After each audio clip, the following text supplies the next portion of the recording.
Hi everyone, it's Justine. Welcome to another video tutorial. I wanted to have a very quick chat before today's technique started because I've started a new project that I'm super excited about.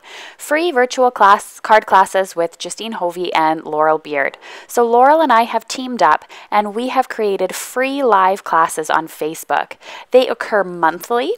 And we release a supply list at the beginning of the month, and then towards the end of the month, we have a live class that you can take from your very own craft room. You can craft with us, ask questions live, and just play around and have fun with us, and it is all 100% free.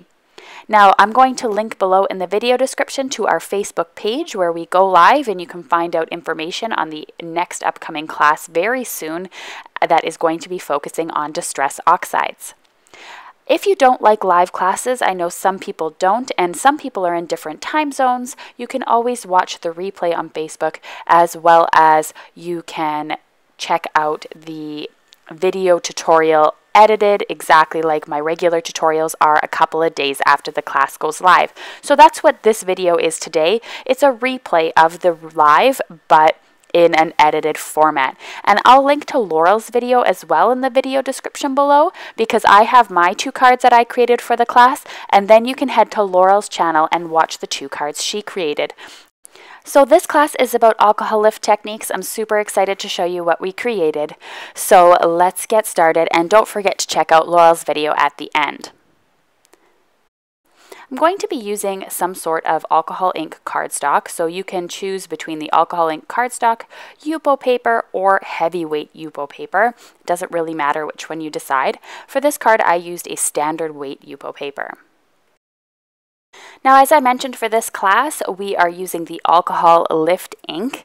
This is new from Ranger, and I'm going to be chit-chatting about it as we're using it.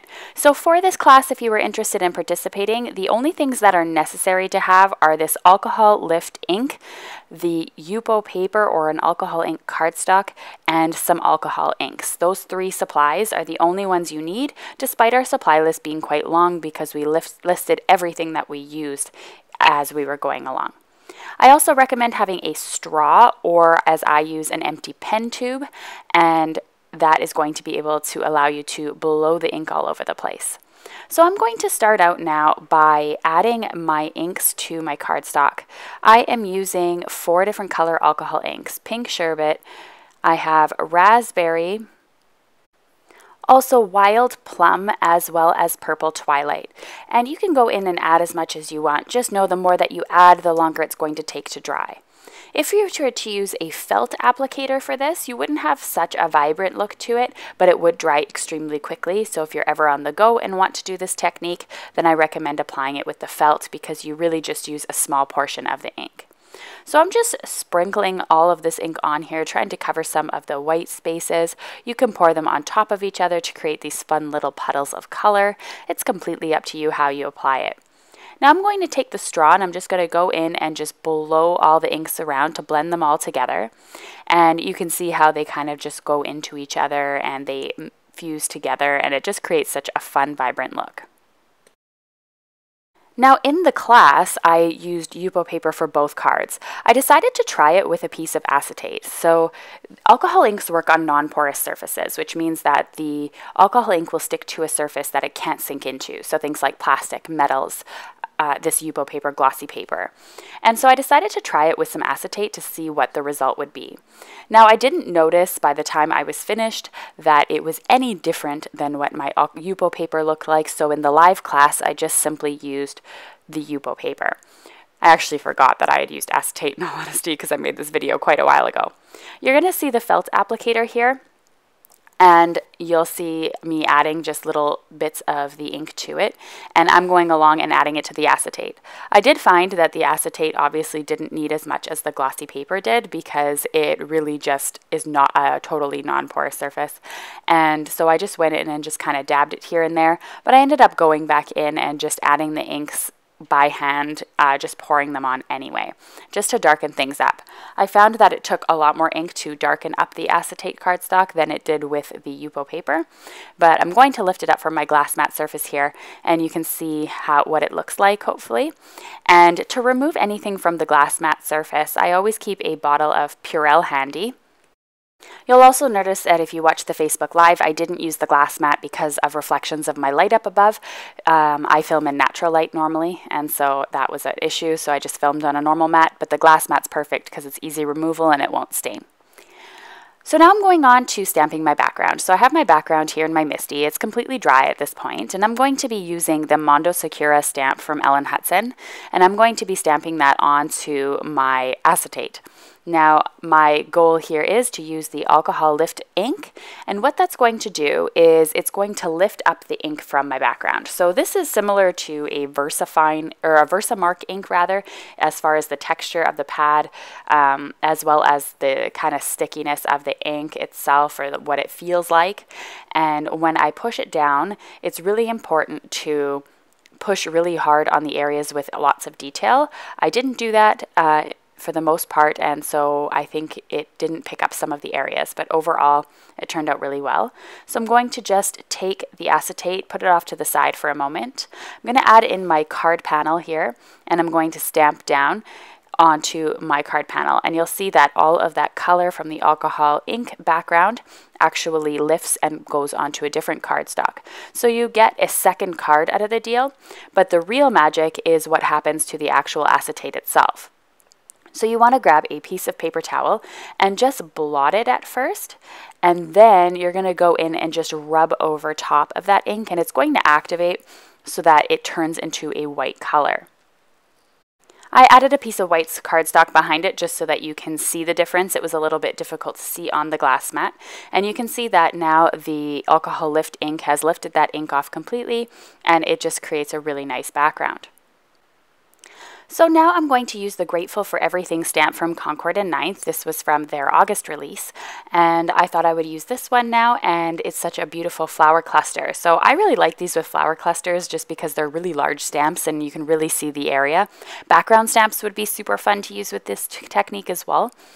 And this is I'm going to have a sped up version of it because I know that I already showed the technique. So I'm stamping it down onto the sheet of paper. It didn't stamp all that well. That's what I was talking about with the detail.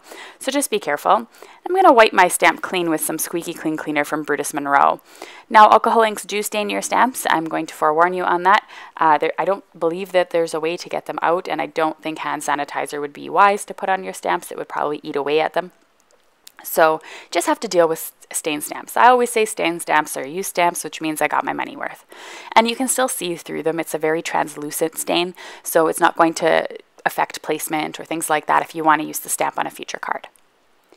I'm now going to be using one of my favorite STAX dies from My Favorite Things. This is called the Stitched Tag Corner die, and this has a beautiful sort of, I think it's 8-side shape. So I think it's an octagon. And I'm going to run this through my Gemini die cutting machine. Sometimes when I'm watching my video back and doing the voiceover, I forget how many sides something has or things like that. So I apologize. It's an octagon shape. And it has a very long side on the right and left side of it. So I'm just running them through my Gemini Junior die cutting machine, and now I'm going to start putting my card bases together. So they measure 4 1/4 by 5 1/2 when they are folded. They're Nina Solar White 110-pound cardstock, which I use in every single video pretty much for my card bases. These are what I prefer and love and use. And whether I do a top folding card or a side folding card kind of depends on my mood. I'm now going to be using my thermal web tape runner here to add some adhesive onto the back of the acetate, and I'm going to put that down onto my cardstock. Because the background is so busy as well as vibrant and bright, you actually don't see the tape runner at all through the clear background. And as I said, in the end, I can't really tell too much that this is a piece of acetate when it's on the white cardstock. The Yupo paper and the acetate look quite similar, and so that's why it really doesn't matter if you use acetate or Yupo paper for doing this technique. I'm also going to go ahead and add my stamped backgrounds to my cards, and then I'm going to go ahead and embellish. Sometimes when I'm unsure what I'm going to do, I just lay out all of my stamps and dies here. I'm using the big thanks for my favorite things, Get Well Soon from Pretty Pink Posh. Grateful for You is a Concord and 9th die, and the beautiful die comes from the Ellen Hudson set Mondo Sakura coordinating dies. So that was the stamp that we used on one of the cards. And the Grateful for You comes from the Concord and 9th floral cluster coordinating stamps as well. So if you like coordinating stamps and you want to be able to cut out those floral clusters, you'll automatically get these sentiments with those coordinating dies. So I'm just going to stamp the inside and out here onto a spare piece of cardstock. You can also see that I've die cut Beautiful, Get Well Soon, Grateful for You, and Thanks in black cardstock, and I cut a lot of them out in white cardstock as well, using my Gemini die cutting machine, which I've already shown earlier, so I'm not going to show the die cutting process. I've dipped my inside and out into some super fine white embossing powder from Ranger, and I'm going to use my heat tool here to heat up the embossing powder. I'm going to trim that with my paper trimmer or my scissors to make a rectangle, and then I'm just going to go ahead and add all of my dies onto my card backgrounds here. You'll notice as well that I layer some of my black and white dies on top of each other to create sort of a shadow effect. I've been doing that with a lot of die cuts lately, since I find some die cuts, and especially small sentiments like that, get lost in busy backgrounds like the ones we have, so it just gives the sentiment a chance to shine as well. The Grateful for You was a little bit different. I ended up die cutting that from leftover alcohol ink cardstock that I had from doing this technique. So when I cut out that tag background earlier, some of the leftover space was enough for me to cut out this Grateful for You. So all of my colors match the stamped background, and I think by adding it to the bottom right there, it actually covered up some of the area that didn't stamp too well, so you don't even really notice that. Now, another way, if you're not so good at lining up your sentiments, what you can do is, especially for letter sentiments like this, I like to do it. I'm using the Tim Holtz ruler here that is an add-on to the Tim Holtz glass mat. And at one end of it, it has sort of a piece of plastic so that you can push it up right up against the edge of the glass mat, and it's going to stay straight automatically. And then you can use your lines to make sure that your card is straight. This is really important when using alphabet dies like this. You can see that when I add my Tombow Mono liquid adhesive, I don't push down too hard on the letters themselves, just in case I have to rearrange them. If they're not going to be in order or centered, then I am not going to push down on them. But this one here, although it was a little off center, it was still okay for my liking. I always start with the center letter as well and then work my way out. I find that's the easiest way to get something pretty decently centered. Lastly, I'm just going to add some Wink of Stella onto my letters. I'm holding it up to the light here, so I hope you can see the sparkle and the glitter that it's adding.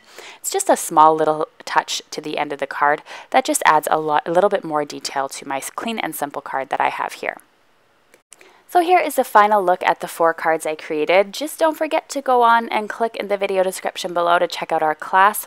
Our October class is going to be mentioned and released soon, the theme as well as the supply list. So you don't want to miss that out on that, and then we're going to be deciding shortly on a date for the next class towards the end of October. So if you'd like to order any of the supplies, you'll have them all ready. So thanks so much for watching. There is a suggested video below, and you can hit the subscribe button if you'd like. Bye!